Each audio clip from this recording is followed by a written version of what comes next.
Mr. President, I come to floor this morning to speak to a different issue, which I'd like to be placed in a separate part of the record. Unanimous consent. Without objection. I'm honored to join my colleagues, Senators Murkowski and Ernst, and of course my friend and colleague, Senator Feinstein, to celebrate the Reauthorization of the Violence Against Women Act, more commonly known as VAWA. Yesterday, President Biden signed it into law. This is a monumental achievement for the survivors of domestic sexual violence and those who stand by them. It's an achievement that wouldn't have been possible without bipartisan cooperation. Literally would not have been possible. I've been proud to work with my three colleagues that I mentioned. With this strengthened version of VAWA, we've helped to ensure that every survivor in America, no matter where they live, will be able to reach for a lifeline in moment of crisis.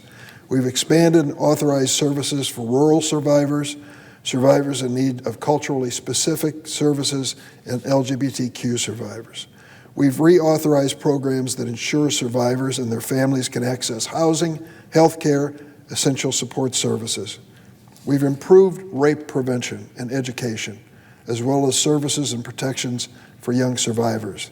We've enhanced critical protections for Native American women and children who experience violence at the hands of non-Native perpetrators. It doesn't include everything we'd hoped for. That's the nature of legislation and compromise. I wish there had been stronger protections for housing and economic assistance, but we had to find an agreement, and we did. The bill contains several important provisions to help boost enforcement of our gun laws. I wish it would have finally closed the so-called boyfriend loophole, but that was beyond our reach in this effort. The lack of those provisions could not attract enough bipartisan support in the Senate to pass on their own. They'll be saved for another day. For nearly 30 years, VAWA has transformed the way we address domestic and sexual violence in America and saved countless lives.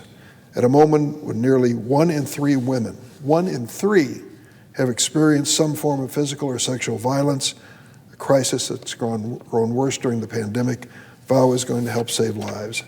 Let me tell you a story. My office received a letter from a woman named Keisha, who works with Connections for Abused Women and Their Children in Chicago. Keisha told me that VAWA provides funding for domestic violence services at Chicago's Haymarket Center, an amazing agency I know full well.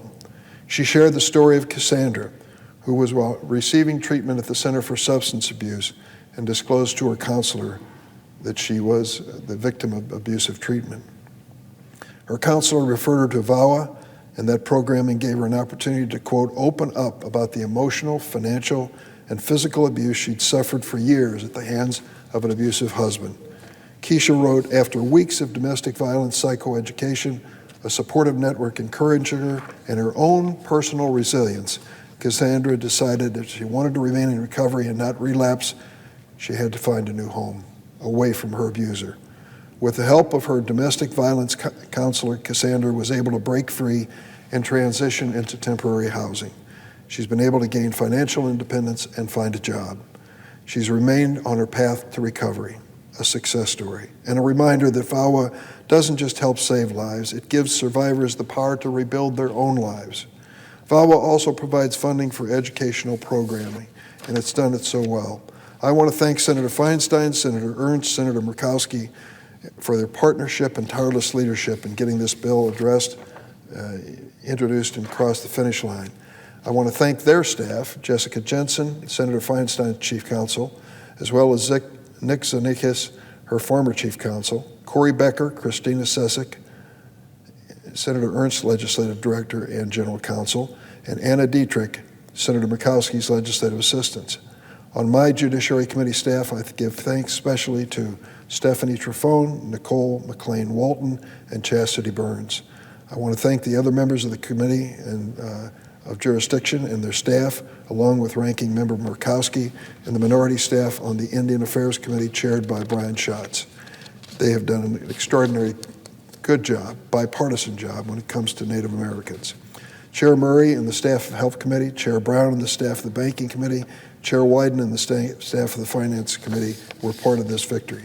As you can see, this was a multi-committee team effort on both sides of the aisle, and that's the only reason we can stand here today and say we will continue to give hope to those who are struggling with domestic violence and abuse. I yield the floor.